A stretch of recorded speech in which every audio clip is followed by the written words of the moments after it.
Okay, yeah. Chapter 12, verse 8. That's what we said. That's what Bill said we stopped. We got one more. Who knows? So, after Gila died, after Yiftach died, so then the next person to rule after him was Avtzan Beit Lechem. It was Avtzan, the son of Lechem. Now, who was Avtzan? As Rashi says, this was Boaz, the one who marries Ruth. Okay, so the Boaz was a judge of Israel, and he took over after Yiftach. Let me see. I don't think there's. It explains why. Oh wait.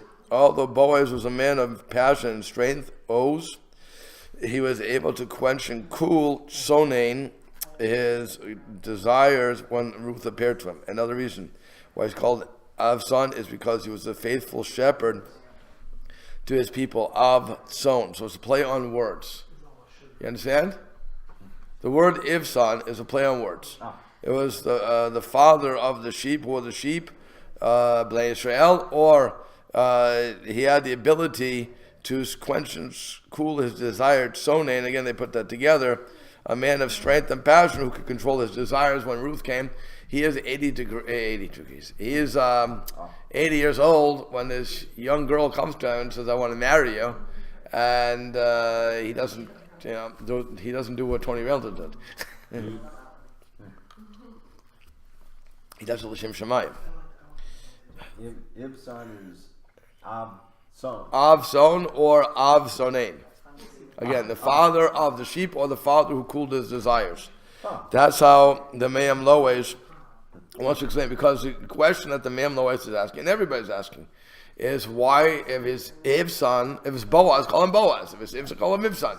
What do you give him two names for? And it doesn't identify Avtzan to who? Boaz. Okay, and so that, and mind you, when you're looking at the book of Ruth, it's in the book of Ketuvim. We're in the book of Nevi'im. Right? We're in the book of prophets. So Ruth is in the book of writings. It's a totally different book. Yep. And so that's another thing. We have to ask why, what was going on there. But it's very quick. It just says he judged after him. And what happened? This guy had Avtzan or Boaz. Vahilo shloshim banim. He had 30 sons. Ushloshim banot. And $30, 30 daughters. Sorry. Shilach achutza, that he sent outside, in other words, he sent abroad. Ushlosh banot, hevi levanav in achutz, and he brought 30 daughters. He brought for his sons from the outside. Okay, and he judged Israel for 7 years. So he has a lot of children, and he has to marry off his girls. So he sends out 30 girls because he has to marry them off, and he brings in 30 girls because he has to marry his sons off. Why wouldn't he send his sons out? What do you think? Why wouldn't he send his sons out? They got to stay there and work. Correct. The girls are going to go with the husband. Yeah. So it's not that today where the husband says, "Honey, where do you want to live? Wherever you want to live, we'll make a parnasa." This is, I have land. If you're going to marry me, you're going to come to my house. You're going to live in my homeland, and so on and so forth. What if you bring with me, you bring. Or what if you bring with yourself, you bring. But really, it's not. Okay. And he had 30 sons, he says, for Doc suggests, and this simply illustrates that he was obviously merited much success to be a judge and to witness the marriage of all his children. However, the Talmud says that of all the wedding feasts Isban made, he did not invite Manoach. Who's Manoach? That's going to be Shmuel's father, who was sterile and could not reciprocate. Okay? Now, this is, you're seeing this business deal as we go. If I'm going to invite you to my event, then I want you to invite me to your event. Understand? That's what we usually invite people. If somebody doesn't invite us to their wedding, we no longer feel obligated to invite them to our smachot. So he never invited Manoach. The moral is that one should never be haughty because of his wealth and family. As the Maharal explains, one should never treat lightly those who are less fortunate, lest Hashem remove the blessing which is the cause of one's pride. Thus Isban, again Boaz, who maltreated Manoach, lost his children. The Abarvanel explains that Isban is being compared to the previous judge, Yiftach, who was not even privileged to see the marriage of his only daughter. Maharal explains that the death of Isban's previous family was preordained. And in the guise of Isban married to a Jewess, he would leave no descendants. However, as Boaz, in him lies the strength of the kingdom, married to the Moabite Ruth, he would serve as the progenitor of the Davidic house of royalty. Okay, so that was one thing. And the 30 daughters he sent away. It was customary that the sons lived near the father, whereas the daughters moved out to live with the husbands. However, Das Sofer maintains that he intermarried them with other tribes in Israel, since he enjoyed a friendly relationship with them. Okay, whatever the guy was going on one hand he's meriting, on one hand he's not meriting, because he doesn't invite a person who cannot reciprocate. Like I said, I remember when I was in Bangor. Yeah, Bangor. The the conservative shul hardly ever got a minyan. They hardly ever got a minyan, except in Shabbos. Shabbos they would pull 70, 80 people, to their credit. And during the week, though, they didn't do that. So during the week, I had a minyan. The Orthodox had a minyan, the conservative did not. I once went over to them to say, look, we need some people, what can we do, So the guy said to me, the problem is there's no reciprocity. Oh, yeah. Reciprocity. Yeah. We would love to help you, but you never can help us. You can't come to us, so why should we always come to you? And I said to him, look, if you put a mechitza up around your shul, I have no problem coming to you. But I don't think you women will appreciate that. Okay. But he had women coming periodically for his daily. They count the women. Yeah. They count the women in the minyan. Wow. So it's Bangor. He didn't make a minyan even with the women coming. Correct. Yep. Correct. They got 3 people, 4 people. Again, if you had a yard side, I don't want to rip them off. If they had a yard side, then you got a minyan. If somebody would call because they had a St. Kaddish, again, you can make a call. And you can sometimes pull the minyan off. The women were the ones who had to call the most, because they wanted to say Kaddish. But I remember that he said you can't give reciprocity. So really, reciprocity is the name of the game here. If I can't do something for you, then then you're not going to do something for me.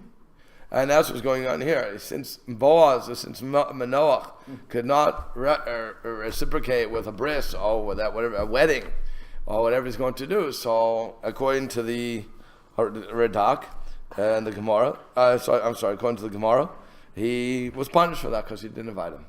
In other words, we shouldn't do something based upon reciprocity. Understand? Okay, you should never do. You don't do anything based upon reciprocity.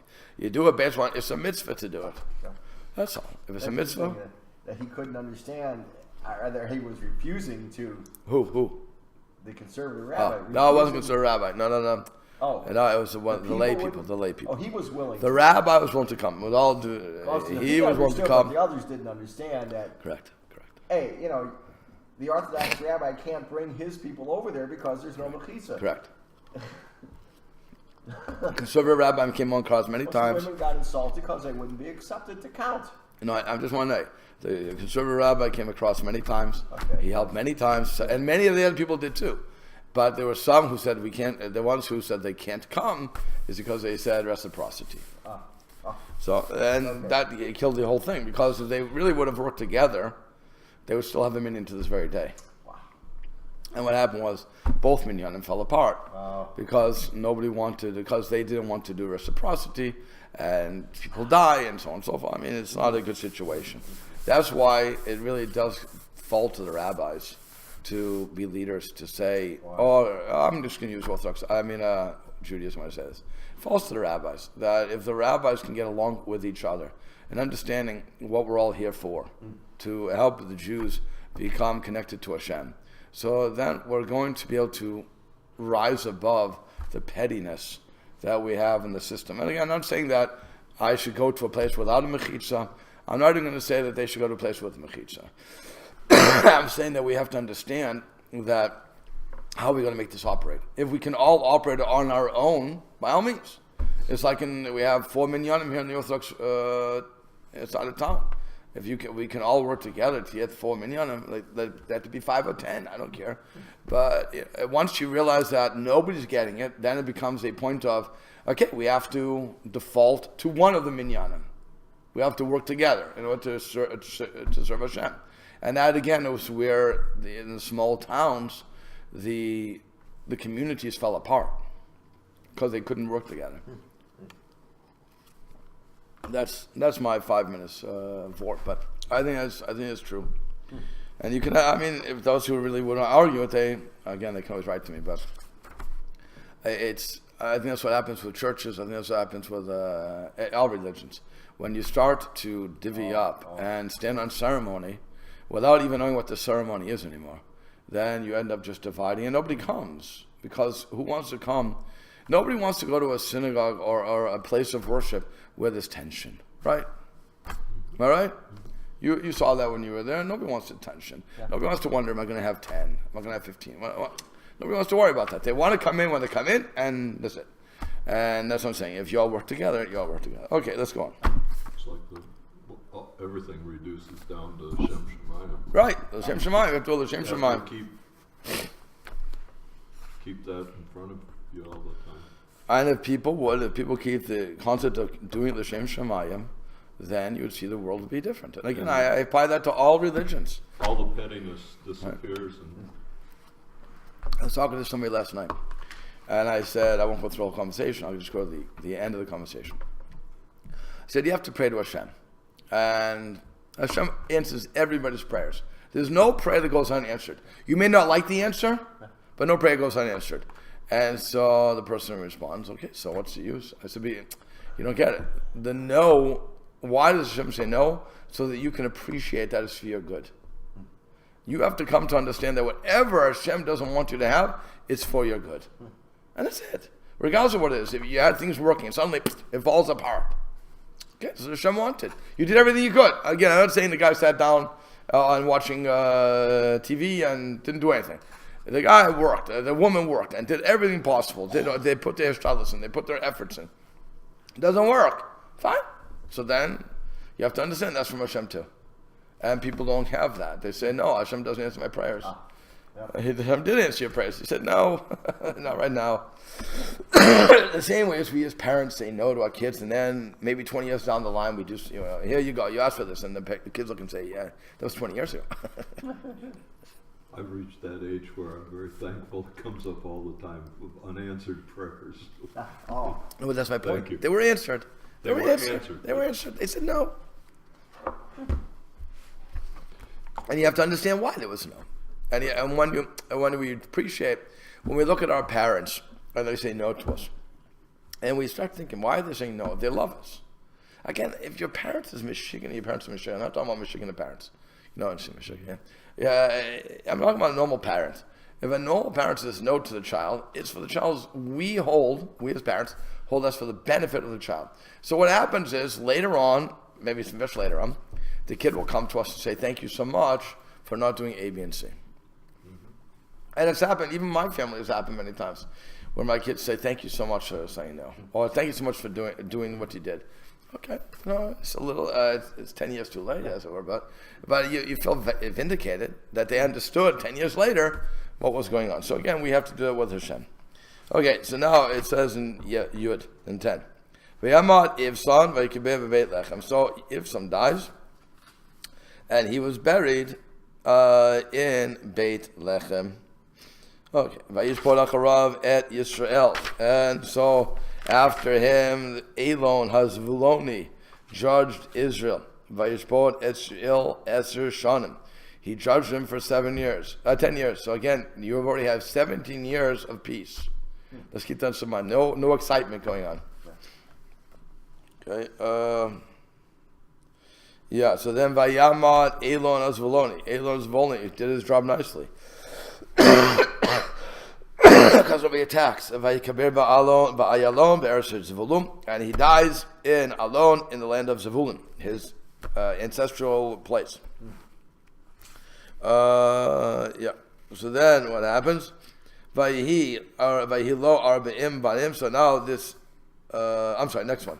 13. Vayishbarach Ravid Shel Avdon ben Hillel HaPiratoni.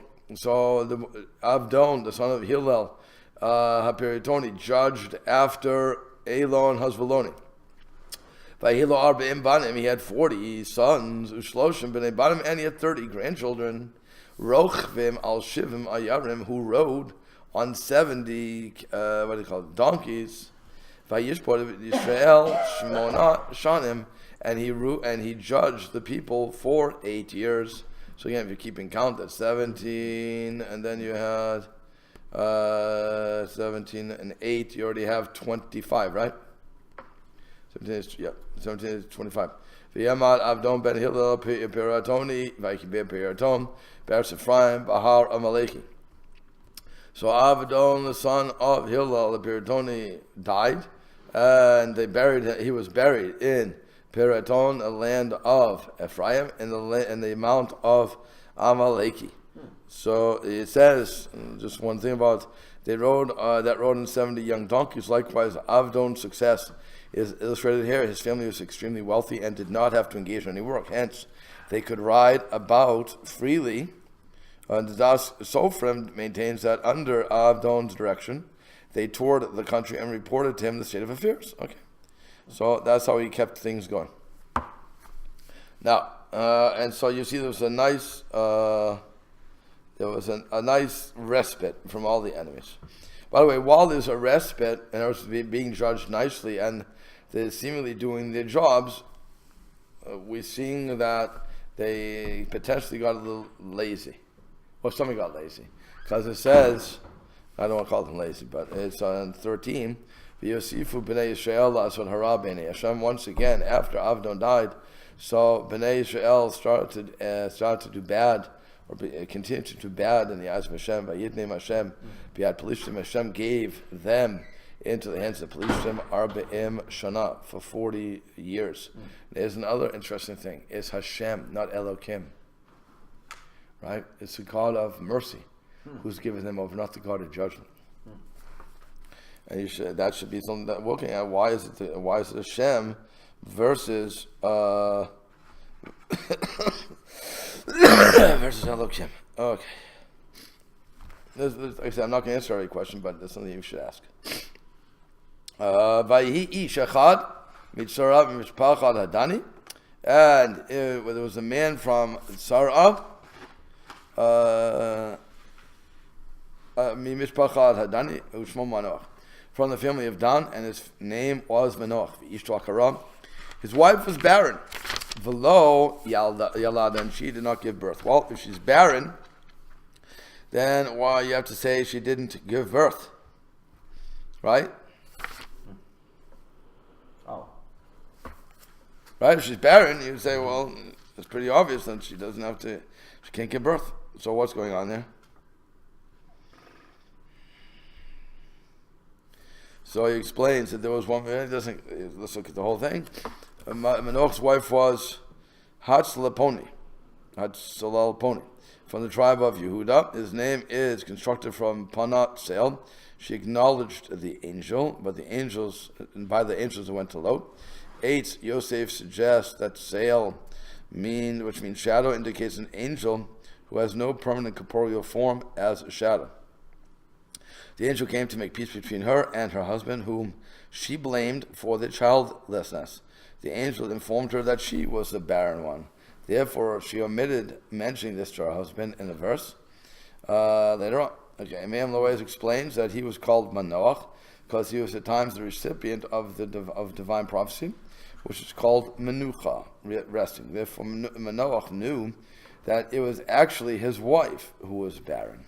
So she's saying, you're barren? He knows the truth, and he's not yelling at her. Okay, that's really nice. So where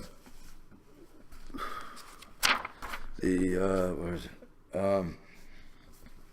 The Malbim says that Akara v'lo yalda, she was barren and she didn't give birth. So he says Kitzur Akara, she describes her as a barren woman, Asher Kavar Yalda, B'Terem Shana Sid Akara, that already gave birth before she was made nakara. So it tells she describes her as she didn't have birth. She didn't give birth for another reason. You understand what he's saying? So Malvin is saying, wait a second. If she is a nakara, if she is barren, so why does it say she didn't have children? Because some people have children and then they become barren. So he said, no, she was barren from the very beginning. So the pasuk is just explaining that. Okay. Yeah. So, what happened? Oh. Got lost there. Oh, here it is. Vayera Malach Hashem El Isha. So the Malach of Hashem appeared to the woman, and he said to her, Hinena at akara. Behold, now you are a barren woman, and you have not given birth. But you will become pregnant, and you will give birth. So he's telling her you were akara. He gives her the information. Then says, but Hashem is going to give you a baby. And he says, Vayamat. I'm sorry. V'yata yishamri now, and now guard yourself. Please guard. Tishti yaim v'sheichan. Do not drink wine or it could be new wine or old wine. Wine or strong drink. It depends on what you look how we would translate that. Yeah, the Mitzvah's David says new wine, which is grape juice, or old wine, which is wine. Don't drink that stuff. Yal kol tame, and don't drink anything tame. Don't eat anything tame, unclean. So the Malbim explains that it says v'yata yishamri now please guard yourself from things that will cause damage in the nature of a woman who's pregnant. Besides watching yourself of what you should not be eating, or you shouldn't be smoking. In the old days, you shouldn't smoke. Okay. Al tishti, don't drink the wines. When it says those things which are tameh, is referring to those things would be forbidden to a nazir. In other words, any Jew cannot eat tameh food. So why only this woman specifically? Because she's going to give birth to a nazir, and therefore from birth. And so he's telling her, no, you have to guard yourself. Ki hinach, because behold, hinach hara, behold, you are pregnant again. You will give birth to a son. Umora lo yaleh al rashom, and a razor shall not go up on his head. Ki nazir elokim hiyeh hana'ar min habet, because he will be a nazir of Hashem, of Elokim actually, from the youth and from the womb. And he will begin to save Israel miyad pelishtim, from the hands of the pelishtim. What it doesn't say is he will save them. He will begin. So the Malbim says, it's as if to say, it's compared to the saying, behold, you are pregnant now. So much so you have to guard now. Immediately, but a rabbi saying, what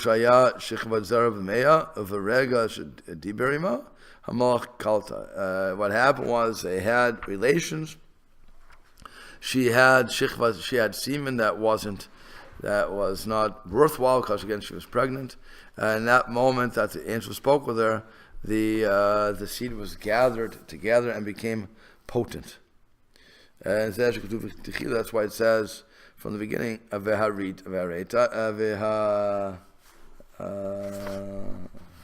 it?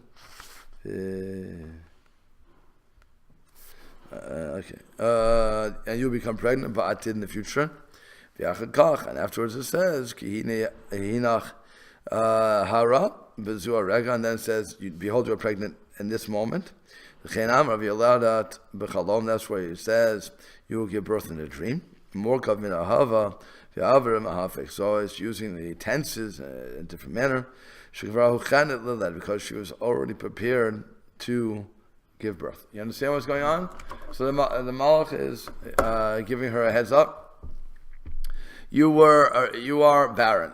So the fact that your husband and you had sexual relations was worthless in a normal situation. But what happened was, I told you you're going to become pregnant. So what I did was I made the semen potent, and now you are as of now you are pregnant. So as of now you have to guard yourself from this. This is your first, by the way. This would be your first, and actually it's not the first, but the first actually be Leah.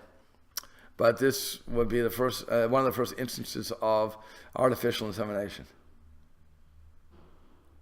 You know what I'm saying? It's artificial insemination, right? Because what I did was I took sperm, which was worthless, and I put it into this woman, which normally would be barren, and now I made it good. So it's going to grow in her, and she's going to now have a baby. So I think they call it artificial insemination. Yep. So for those who said it wasn't there, it was always there. Okay. Of course, we had malachim. It wasn't doctors. And the woman came,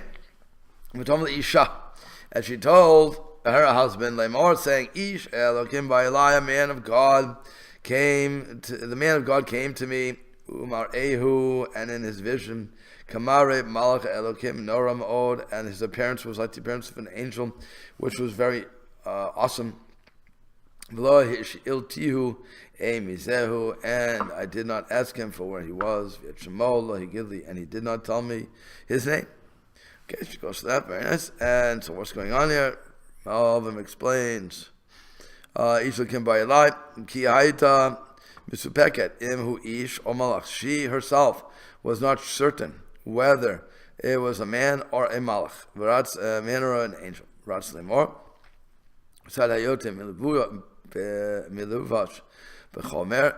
Since she was dressed in material clothes, as it were, he was the man of God.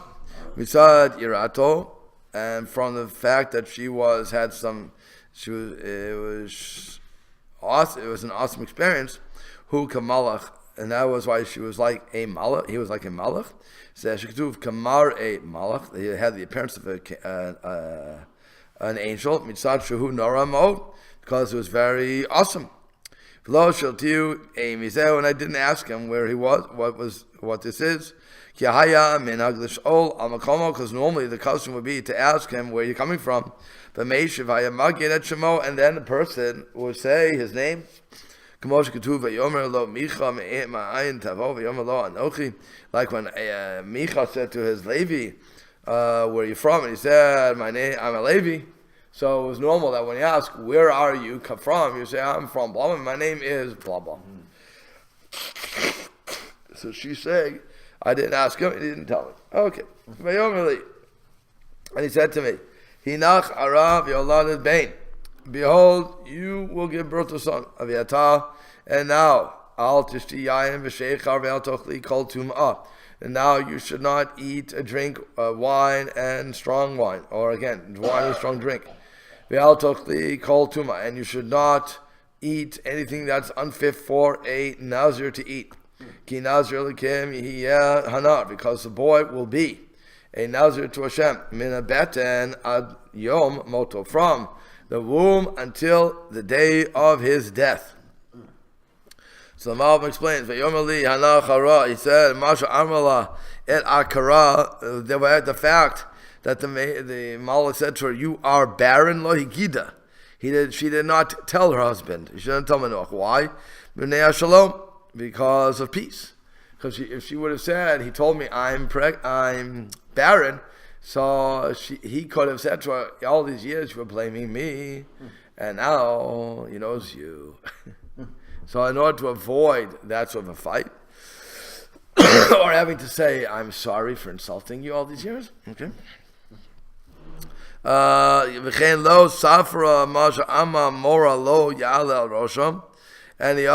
she also did not tell him that a razor should not go upon his head, because that rule was included when it says, Ki Nazir Elokim Yihiyeh, that he will be a Nazir to Hashem. And she didn't tell him that he would begin to save the Jewish people. Because now after the Pelishtim were ruling over him, as pen yidvada hadavar. But since the Pelishtim were ruling over them, then maybe they would fear that he feared that maybe they may be informed of what was going on. V'yargu et hanolad, and they would kill the baby. V'yosifa, and she added ad yom moto, until the end of his days. V'hamalach lo amar zeh, but the Malach didn't say this explicitly. Ki yadash lifnei moto yichalel naziroto, because he knew that before his death, before Shimshon's death, his Nazirut, his Nazirite status would be profaned. So what you're seeing here is a very interesting development. The wife was told a lot of things by the Malach, yet she doesn't tell the husband everything. She tells him only the information that she deemed necessary. And she has good reasons for it. The interesting thing about the comment of if she would have told her husband that he will begin to rule over the Pelishtim, she's going to start saving the Jewish people. So then that would have set up a scenario where they could have said, well, maybe we'll kill him. But that also sets up a problem in bitachon. You understand what I'm saying? In other words, if somebody has a mission that Hashem assigned to them, nothing, we've read it we've read this 1,000 times in all these books that we're going through, you can't stop that mission. Nothing you do is going to stop that mission. Yet we feel obligated to try to protect that. And so is that a lack of bitachon? I'll leave you with this. Is that a lack of bitachon, of certainty Hashem? Or is that our true hishtadlus? Is that what we should be doing? Because just because somebody has potential doesn't mean the person will live up to that potential. Okay, that's something we also have to keep in mind. I mean, I could have potential to be whatever, a Talmud Chacham, a rich person. All these rich person has in monetary values. No, I am rich otherwise. Baruch Hashem, I'm rich. Ezu Ashir, Mesamech Bechaka. Baruch Hashem, I have that. But again, when it comes to the other things, or the most powerful rabbi in the world, I'm not. I can tell you that. I only have 6,000 hits. I don't have 10,000. Okay, so I'm not the most powerful. But when I hit 1 million, then we can talk. But okay. But no, but that's what you're looking at. I have potential for certain things, but it doesn't mean I will do it. So is that what she's looking at? Is that how they understand? That a Malach of Shem told him, he will begin to save the Jewish people. And of course, begin to save the Jewish people. The other part of that is he doesn't say he will finish. He won't finish the victory. So just hearing you're going to begin it, you're going to be the martyr. It's another way to look at it. He's going to be the martyr. He's going to kill a couple of people here and there, but in the end he'll be killed. And again, why should I give that sort of why should I give voice to that thought? And that's coming from brachot, what we're learning on Tuesday. When I say something, words have power. If you tell me a dream and I interpret it one way or another, those words, regardless of what you think, have power. Words have power, which is why they say, and it's a very true statement, the word is sharper than the sword. It's a very true statement. I can kill you with words much faster than I can kill you with a sword. Okay, and we'll have to stop here. Okay, so we are at we're at Chet. Okay. Very good. So we're at 13:8.